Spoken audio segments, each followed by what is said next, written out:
12 years of marriage. I thought we were rock solid. Sure, things weren't perfect. No marriage ever is. But I always believed Laura and I had an unspoken agreement. Loyalty above all else. We met in college, and our relationship blossomed quickly. Laura was the kind of woman who lit up a room, charming everyone with her wit and smile. I fell hard, and for the longest time, I thought she had too. Recently, though, something changed. It started small, like a whisper in the back of my mind that refused to be ignored. Laura began acting distant, like she was holding her breath around me. She'd leave the house more often, citing work obligations or girls' nights, even though she'd never been much of a social butterfly. Then there was the phone, her constant companion. It buzzed endlessly, and every time it did, she'd smirk or chuckle before tilting the screen away from me. But the real red flag came last week. She sat me down after dinner, her expression somewhere between guilt and arrogance. "I need to tell you something," she said, her voice unsettlingly calm. "I've been feeling restless. Our life, it's too predictable. I want something thrilling, something new." "What are you talking about?" I asked, genuinely confused. "I'm going on a date," she said bluntly, as if it was the most normal thing in the world. "It's just for the experience. Don't worry, I'll make it up to you later." I stared at her, my stomach twisting in knots. "You're joking," I said, laughing nervously, hoping this was some bizarre prank. Her face hardened. "No, I'm serious. This isn't about you, Dave. It's about me. I need this." "You need this? Laura, you're my wife. What about our vows? Our family?" I was furious, my voice rising despite my attempts to stay composed. She shrugged, her tone dripping with indifference. "Look, I'll come back, and we can move on. You're overreacting." "Overreacting?" The audacity of her words stunned me into silence. After everything we'd built together, the years of sacrifice, the late nights comforting each other through hard times, she was throwing it away for some cheap thrill? I warned her. I told her there would be consequences. "You're making a huge mistake," I said, my voice trembling with anger and disbelief. But she just smirked, brushing me off like I was nothing more than an obstacle in her path. "I'll be fine," she said, standing and walking out of the room without so much as a backward glance. As I sat alone in the silence of our living room, a storm of emotions swirled inside me: anger, betrayal, heartbreak. But more than anything, I felt determination. She wanted a thrill. She wanted to see how far she could push me. Fine. But she'd soon learn that actions have consequences, and I wasn't going to let her trample over my life without a fight. That night, I started preparing for what was to come. I wasn't going to let her rewrite our story on her terms. The next chapter would be mine. The morning after Laura dropped her bombshell, I woke up early. My body was exhausted, but my mind wouldn't let me sleep. She hadn't come home yet. The empty side of the bed was a glaring reminder of the betrayal brewing just beneath the surface of our marriage. I couldn't stop replaying her words in my head. "I'll make it up to you later." Like my trust, my dignity, and our entire relationship could be patched up with some half-hearted gesture. I went about my usual routine, making coffee and tidying up, but everything felt different. The walls of our house, which once felt like a sanctuary, now seemed like they were closing in on me. My phone buzzed on the counter. For a moment, I foolishly hoped it was Laura, maybe apologizing, maybe realizing the absurdity of what she was doing. But it wasn't. It was my brother, Ethan. "Dave," Ethan said as I answered, his voice warm but firm. "You good? You sound off." I hesitated, debating whether I should tell him everything. Ethan was protective of me, sometimes overly so, and I knew this would set him off. But I needed someone to vent to, someone who wouldn't sugarcoat things or tell me to sit and wait. "Laura told me she's going on a date," I blurted out, my voice cracking slightly. There was a long pause. "She what?" Ethan's disbelief was palpable. "She said she wanted something thrilling, something new. Like she's auditioning for some damn reality show or something." "Are you serious? And you let her?" "What was I supposed to do? Lock her in the house?" I snapped, frustrated at both him and myself. "She didn't exactly ask for permission, Ethan. She just announced it like it was no big deal." Well, what's the plan? He asked after a moment, his voice calmer. Because you can't just sit there and let her walk all over you. I'm not, I said firmly, though the plan was still forming in my mind. I'm going to figure out exactly what she's up to. She wants to treat this like some game? Fine. I'll play. Ethan sighed. Just don't do anything stupid, all right? Call me if you need backup. By the time I hung up, I had a clearer idea of my next move. I wasn't going to confront Laura directly, not yet. If she wanted to lie, then I needed to catch her in those lies. The first step was gathering evidence. That afternoon, I went through our shared bank account and credit card statements. Nothing screamed affair just yet, but a few transactions stood out. Dinners at expensive restaurants I'd never heard of, a boutique clothing store she rarely shopped at, and a recent purchase from a spa. Laura was always careful with money, so these charges felt out of character. The next step was her phone. I waited until she came home late that evening, her face flushed and her demeanor smug. Had a nice time? I asked casually, leaning against the kitchen counter as she walked in. Wonderful, she replied with a smirk, tossing her purse onto the couch. You should try not being so uptight, Dave. It's liberating. I forced a tight smile, biting back the retort bubbling in my throat. Good to know. Later, while she showered, I slipped her phone off the counter and quickly glanced through her messages. Most of them were harmless, chats with coworkers and a few group texts with friends. But one name caught my attention, Eric. I didn't recognize it, and the texts were brief and vague, mostly about meeting up and confirming plans. By the time she came out of the bathroom, I had already put her phone back. My heart was pounding, not just from the fear of being caught, but from the confirmation that something wasn't right. The final straw came 2 days later. Laura told me she was going out again, this time, just with friends. But when she left, I followed her. I kept my distance, making sure she didn't notice me tailing her car. She drove across town, eventually pulling into the parking lot of a trendy restaurant. I parked a few spaces away and watched as she got out of her car. My stomach churned when I saw him, a tall, well-dressed man waiting near the entrance. Laura greeted him with a smile I hadn't seen in years, her hand brushing his arm as they walked inside together. I sat there for a long time, gripping the steering wheel so tightly my knuckles turned white. This was it, the proof I needed. But instead of confronting her then and there, I drove home. When she walked through the door that night, humming a tune and smelling of wine, I didn't say a word. I just watched her, my resolve hardening. She thought she could play me, thought I'd roll over and accept her lies. But she had no idea what was coming. That night, I started documenting everything. If Laura wanted to destroy our marriage, I'd make sure she owned every single piece of the wreckage. The next morning, I woke up with a clarity I hadn't felt in years. Laura's smirks, her dismissive tone, her thinly veiled insults. It was all fuel now. She didn't know it, but the game had officially changed. She declared herself the player, but I was determined to make her the pawn. Step one was information. If I wanted to expose her, I needed evidence that even her slick tongue couldn't twist. I called Ethan and filled him in on what I'd seen. She met him at a restaurant, I said, pacing the living room. I need to figure out who this Eric guy really is. I might know someone who can help, Ethan said after a pause. You remember Mike? The PI I told you about a while back? He's good, discreet, and he doesn't waste time. I hesitated. Hiring a private investigator felt extreme, but then again, Laura had gone to extremes herself. All right, I said.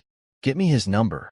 Within hours, I was sitting in a dimly lit office, the walls lined with certificates and framed photos of Mike shaking hands with various people, some famous, some not. He was a no-nonsense kind of guy, built like a retired linebacker, with sharp eyes that seemed to read me the moment I walked in. All right, Dave, he said, leaning back in his chair. Tell me what's going on. I laid it all out. Laura's sudden behavior changes, the suspicious transactions, the man at the restaurant. Mike listened without interrupting, jotting down notes occasionally. When I finished, he nodded. Sounds like a classic case. Don't worry, we'll get to the bottom of it. Do you have access to her phone or social media accounts? Some, I admitted. But she's careful. Keeps her phone locked most of the time. No problem. If you can get me her number and any known social media profiles, I'll take it from there. Give me a week. As I left Mike's office, I felt a mix of apprehension and anticipation. Part of me still clung to the hope that maybe, just maybe, I was wrong, that there was some logical explanation for all of this. But deep down, I knew better. The first cracks, Mike didn't need a full week. 3 days later, he called me. Dave, we need to meet.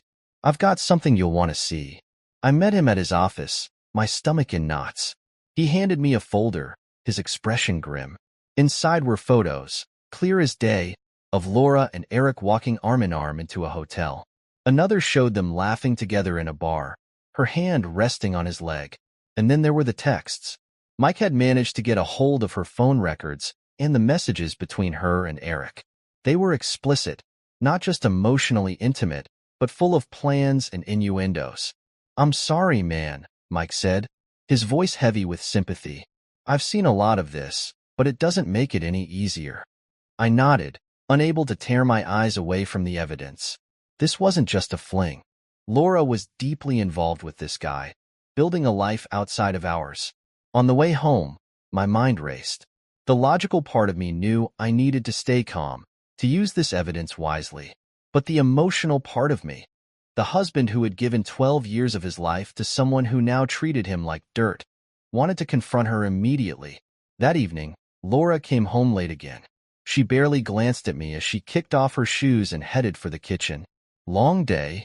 I asked, keeping my tone casual. Exhausting, she said, pouring herself a glass of wine. You wouldn't understand. I'm sure, I replied, watching her carefully. By the way, who's Eric? Her hand froze midair, the glass of wine hovering near her lips. She set it down slowly and turned to face me, her expression a mix of confusion and irritation. What are you talking about? You heard me, I said, holding her gaze. Eric, who is he? She laughed, a sharp, dismissive sound. Oh my God, Dave. Are you seriously going through my stuff now? That's pathetic. Pathetic? I repeated, my voice rising despite my best efforts to stay calm. You've been lying to me for weeks, sneaking around, and I'm pathetic for asking questions? You're blowing this way out of proportion, she said, rolling her eyes. Eric's just a friend. We work together on a couple of projects. That's it. Then why the hotel, Laura? I snapped, stepping closer. Why the texts? The dinners? Explain that. Her eyes widened, and for a split second, I saw panic flash across her face. But then she recovered, her tone turning icy. You're delusional, she said. This is why I needed a break, Dave. You're so paranoid, so controlling. No wonder things haven't been working between us. Her words stung, but I refused to let her twist this around on me. Don't you dare put this on me, I said, my voice trembling with anger. You're the one who broke our vows. You're the one who chose to lie. Maybe if you'd been paying attention to me, she shot back, I wouldn't have needed to look elsewhere. Her words hit me like a punch to the gut.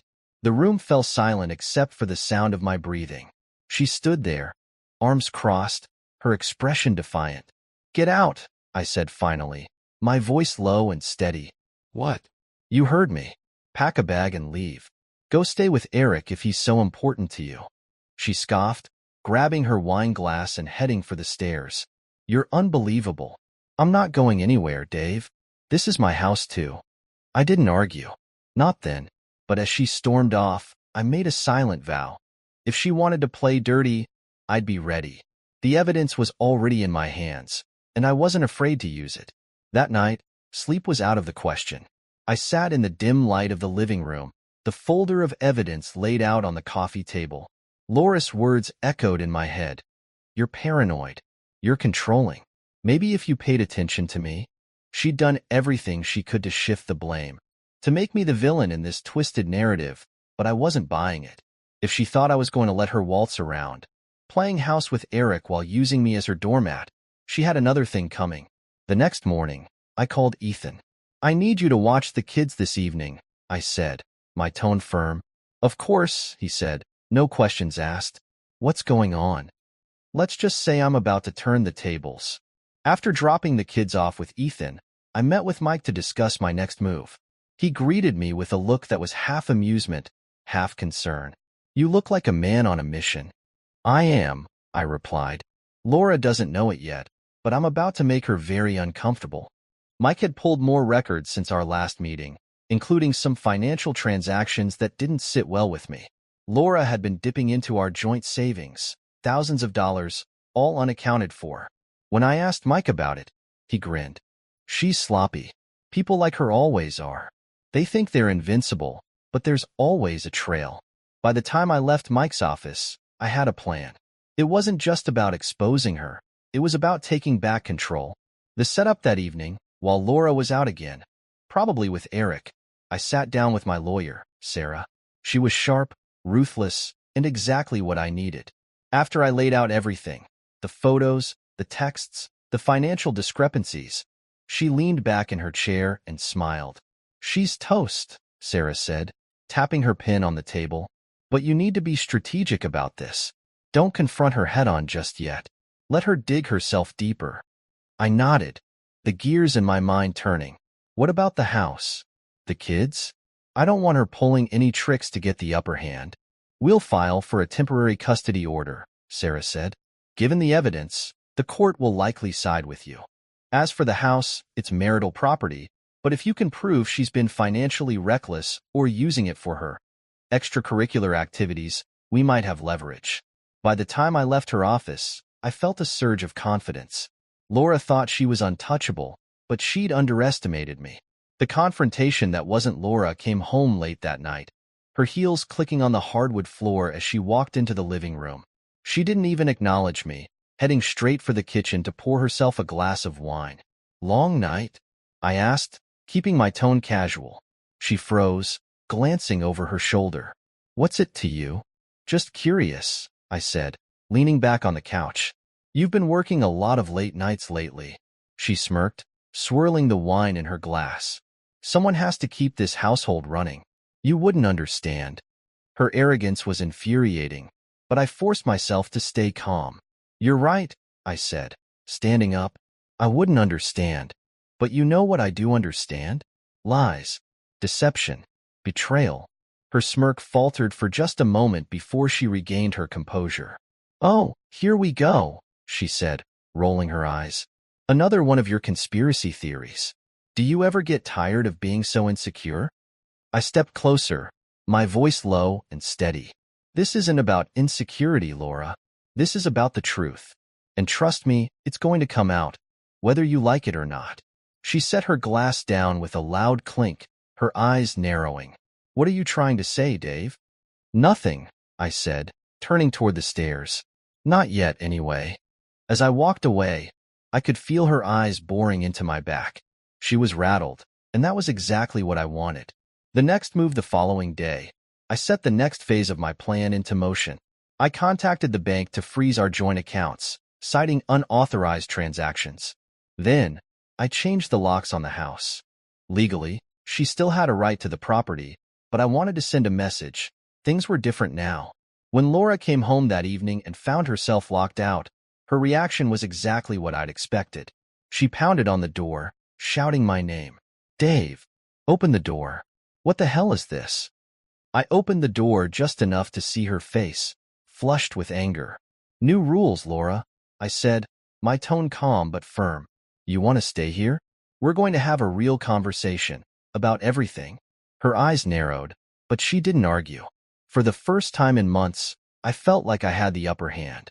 She stepped inside, her heels clicking angrily on the floor. Fine, she said, crossing her arms. Talk. I didn't say anything at first.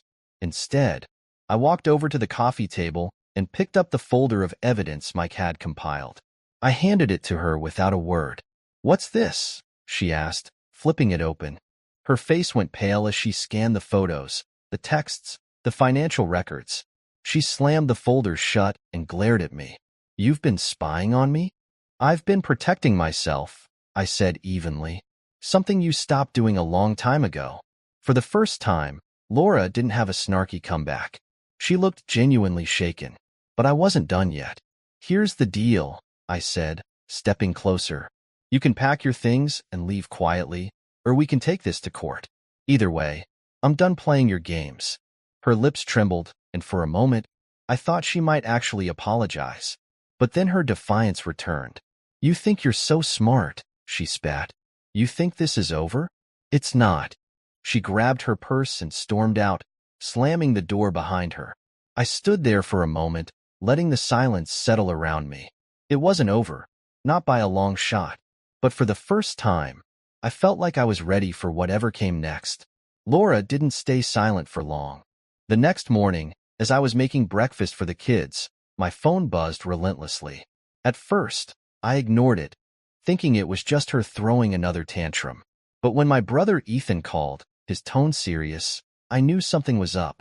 "Dave, have you seen Facebook?" he asked. "No," I replied, already feeling a knot forming in my stomach. "What's going on?"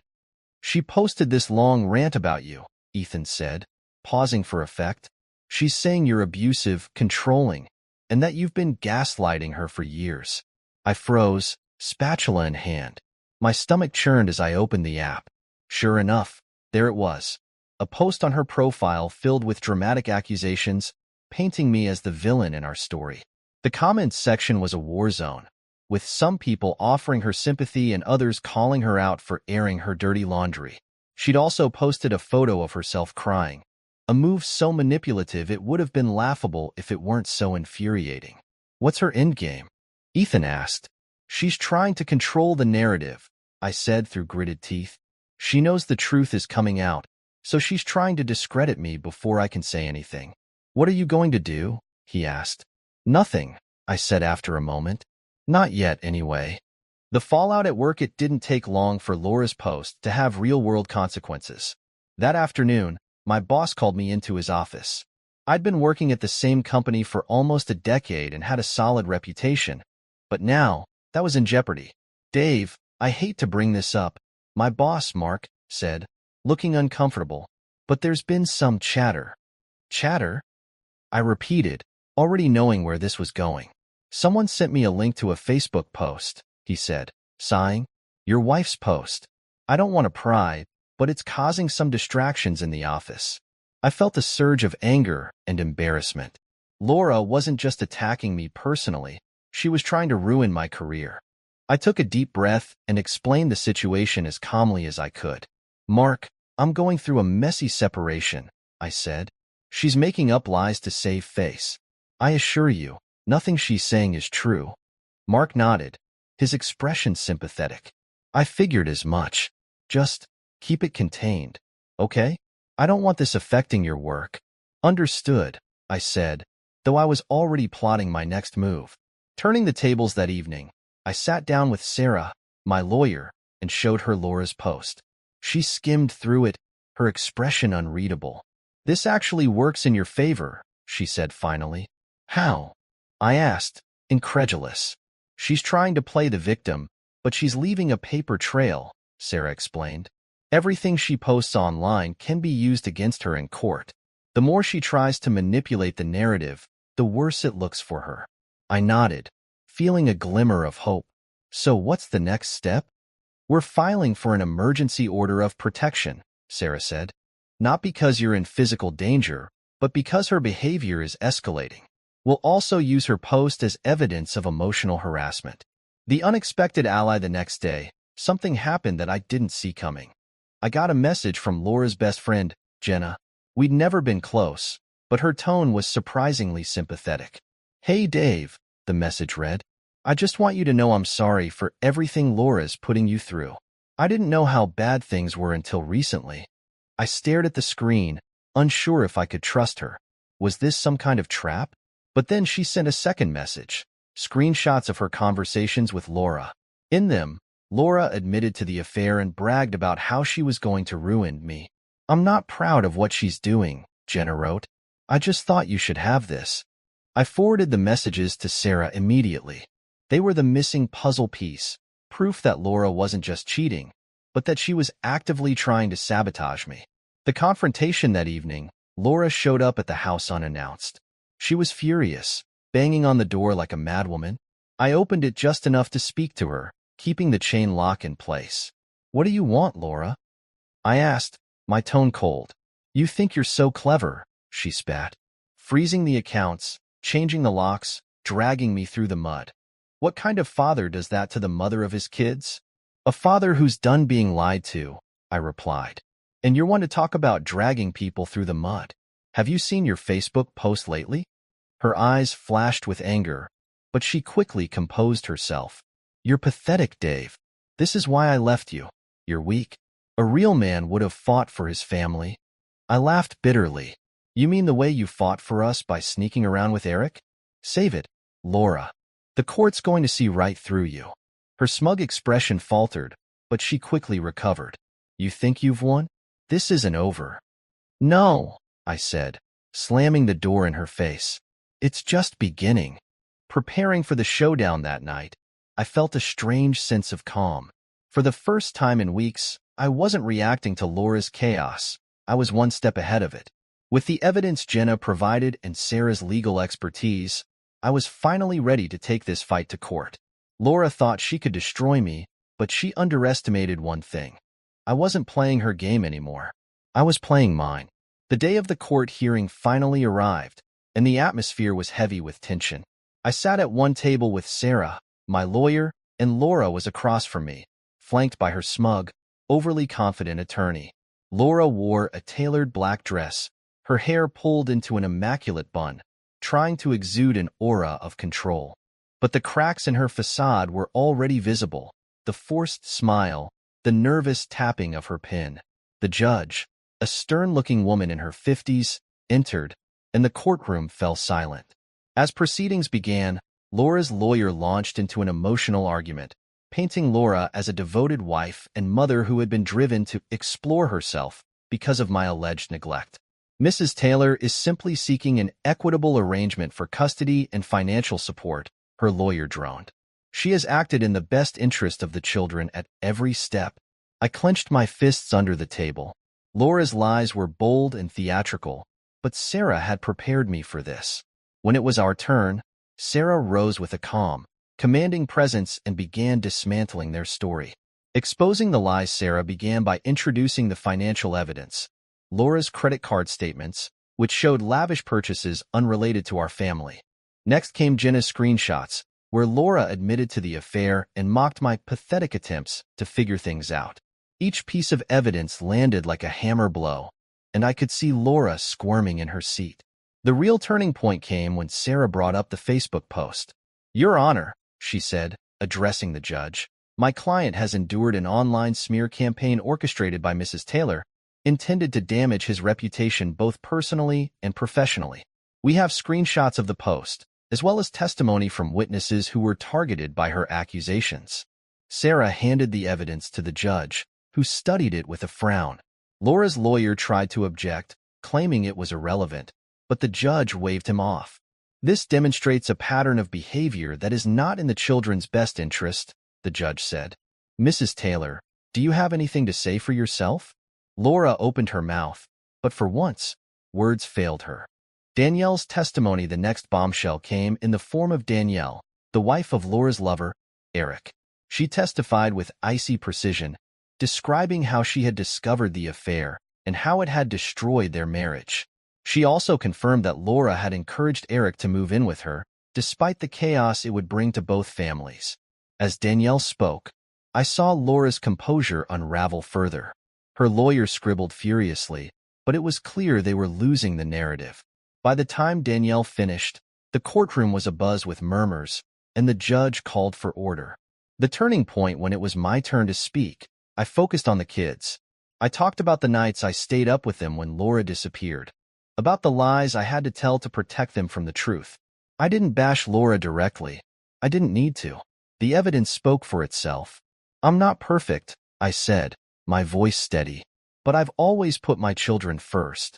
They deserve stability, and they deserve honesty, two things their mother hasn't provided. As I finished, I glanced at Laura. Her glare could have burned a hole through steel, but I didn't care. I was no longer afraid of her. The verdict. After a short recess, the judge returned with her decision. Based on the evidence presented, she began.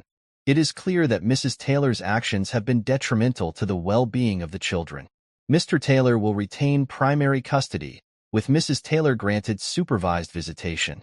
Additionally, the court finds that Mrs. Taylor's financial misconduct warrants a review of her claims to marital assets. The gavel struck, and it was over. Laura sat frozen, her face pale. Her lawyer leaned in, whispering furiously, but she didn't respond. Meanwhile, Sarah gave me a small nod, her version of a victory dance. The fallout outside the courthouse, Laura cornered me in the parking lot. "You think you've won?" she hissed, her voice dripping with venom. "This isn't over, Dave." "No," I said calmly. "It's just done." She stormed off, and for the first time in years, I felt a weight lift off my shoulders. The battle had been brutal, but I had fought for what mattered most: my kids, my integrity, and my future. As I drove home, the sun was setting, casting a golden glow over the horizon. It felt symbolic, a new chapter beginning. Laura's chaos might not be completely behind me, but for the first time, I felt ready to face whatever came next. I wasn't just surviving anymore. I was living. The days following the court's decision felt surreal. The kids and I settled into a routine that was blissfully free of Laura's disruptions. For the first time in years, the house felt like a sanctuary instead of a battlefield. I'd wake up early to make breakfast, drive the kids to school, and then head to work knowing there wasn't a shadow hanging over me. The kids were adjusting better than I could have hoped. They didn't ask too many questions about Laura, which was both a relief and a reminder of how distant she'd been from their lives even before the divorce. They seemed happier, more at ease, and for once, their laughter wasn't tinged with the tension that used to permeate our home. But Laura wasn't one to fade quietly into the background. I knew better than to think this was the end. Her silence felt more like the calm before a storm, and I braced myself for whatever she'd try next. It started with texts, short, passive-aggressive messages that alternated between guilt-tripping and outright threats. "You've brainwashed the kids," one said. Another read, "You'll regret taking everything from me." I ignored them, forwarding each one to Sarah, my lawyer, who reassured me that they were just empty attempts to provoke me. Still, they lingered in the back of my mind, a constant reminder that Laura wasn't done yet. Then came the unexpected call. It was from Danielle, the ex-wife of Laura's affair partner, Eric. "Dave, I thought you should know," she began, her voice cautious. "Laura's been reaching out to Eric again." I froze. Why would she do that? Their affair blew up both our marriages. Danielle sighed. "I think she's desperate. She's been trying to spin some story about how you've ruined her life and how Eric should be on her side. He's not biting, but I figured you'd want to know."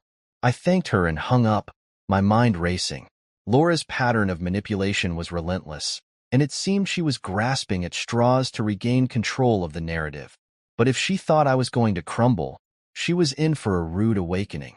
That weekend, Laura made her next move. She showed up at the kids' soccer game unannounced, standing off to the side with a forced smile that didn't reach her eyes. The kids noticed her immediately, their excitement tempered by confusion. "Mommy's here," my youngest exclaimed, running toward her. I let out a slow breath, plastering on a neutral expression as I approached them. "Laura, you're not supposed to be here. You know the visitation rules." She smiled sweetly, but her eyes burned with defiance. "I'm just here to watch my kids play. That's not a crime, is it?" Before I could respond, one of the other parents, a friend of mine named Mark, stepped up. "Everything okay here?" he asked, his tone calm but firm. Laura's smile faltered, but she quickly recovered. "Oh, everything's fine. Just a misunderstanding." Mark didn't budge. "Good. Let's keep it that way." I guided the kids back to the field, doing my best to shield them from the tension. Laura stayed for the rest of the game, standing at a distance but making her presence known. When it was over, she tried to approach us again, but I shut it down. "Laura, you need to leave. Now." Her eyes narrowed. "You can't keep me away from my kids forever." "I'm not, but you'll follow the rules, or you won't see them at all." She glared at me for a long moment before turning and walking away, her heels clicking against the pavement. I watched her go, a mix of relief and frustration washing over me. She was testing boundaries, looking for weaknesses, but I wasn't going to give her any. That night, as I tucked the kids into bed, my youngest looked up at me with wide, innocent eyes. Why doesn't Mommy live with us anymore? The question hit me like a punch to the gut, but I kept my voice steady. Sometimes grown-ups don't get along, buddy. But no matter what, Mommy and I both love you very much. He nodded, seeming satisfied with the answer, and I kissed his forehead before turning out the light. As I closed the door, I felt a pang of sadness. Laura's actions had forced me to become both mother and father, protector and nurturer. It was exhausting, but it was worth it to give my kids the stability they deserved. The following week, Laura escalated her antics. She posted a long, dramatic rant on social media, accusing me of alienating the kids and painting herself as the victim. Friends and acquaintances reached out, some offering support, others asking if the claims were true. I refused to engage publicly, but I made sure Sarah was aware of it. "She's digging her own grave," Sarah said during our next meeting. "The more erratic she gets, the better our case looks if she tries to contest custody again." Despite Sarah's reassurance, the stress was taking its toll. Every time my phone buzzed, I braced myself for another round of drama. But I reminded myself why I was fighting, to protect my kids and build a life free of Laura's chaos. And for the first time, I felt like I was winning. Just as things seemed to settle, Laura pulled her most audacious stunt yet. It started with a call from my lawyer, Sarah, on a rainy Monday morning. "Dave," she began, her tone sharp, "I just received notice that Laura's filed a formal appeal for full custody." "What?" I nearly dropped my coffee. "She doesn't have a leg to stand on." "That's true," Sarah agreed. "But it's not about winning. This is a tactic to drain you emotionally and financially. She's hoping you'll cave under the pressure." I rubbed my temples, frustration bubbling beneath the surface. "What's her angle this time?" Sarah sighed. "She's claiming parental alienation, saying you're turning the kids against her. It's flimsy, but we'll need to prepare." I hung up and sat in silence for a moment, watching the rain streak down the window. Laura's audacity was boundless, but I wasn't going to let her win. I spent the next few days gathering evidence, combing through text messages, call logs, and emails to show the court her erratic behavior and disregard for the kids' well-being. Then, the unexpected happened. One evening, as I was helping my youngest with his homework, there was a knock at the door. I opened it to find Danielle, Eric's ex-wife, standing on my porch with a folder in hand. "Danielle?" I asked, surprised. "What's going on?" "I thought you should see this," she said, stepping inside and handing me the folder. Inside were screenshots of messages between Laura and Eric, plans for meetings, bitter complaints about me, and worst of all, discussions about how to manipulate the court system to her advantage. "She's been trying to rope Eric back in," Danielle explained, her voice tinged with disgust, "but he's finally seeing through her. He sent me these and told me to do whatever I wanted with them." I stared at the evidence, a mix of gratitude and disbelief washing over me. "This is a game changer." "Thank you, Danielle." "Just take her down," she said with a small smile before leaving. Armed with this new evidence, Sarah and I crafted an airtight case. The custody hearing was set for 2 weeks later, and while I dreaded stepping back into a courtroom, I was ready. The day of the hearing, Laura arrived with her high-priced lawyer and an air of defiance. She shot me a smug smile as if she thought she'd already won. But as the proceedings began, her confidence began to crack. Sarah presented the evidence methodically, starting with Laura's breach of visitation rules and her erratic behavior. Then came the messages from Eric, revealing her true motives and the extent of her manipulations. By the time Danielle took the stand and testified about Laura's deceit, Laura's composure was in shambles. When it was Laura's turn to speak, she tried to play the victim, painting me as controlling and unreasonable. But the evidence was irrefutable, and her arguments fell flat. The judge's ruling was swift and decisive. Laura's appeal was denied, her visitation remained supervised, and she was ordered to pay a portion of my legal fees for filing a baseless claim. As we left the courtroom, Laura turned to me, her face twisted with anger. "You'll regret this," she hissed. "No," I said calmly. "I regret trusting you for so long, but I don't regret protecting my kids." The days that followed were peaceful for the first time in years. Laura's defeat seemed to deflate her, and she finally retreated from our lives. The kids and I settled into a new routine, one filled with laughter and a sense of safety that had been missing for far too long. One evening, as I sat on the porch watching the sunset, my eldest joined me. "Dad," he said, his voice thoughtful, "things feel better now." "They do," I agreed, ruffling his hair. "And they're only going to get better." Looking back, I realized Laura's betrayal, as painful as it was, had taught me invaluable lessons. It showed me the strength I didn't know I had, and the importance of standing up for what mattered most. Life wasn't perfect, but it was ours, and for the first time, that was enough.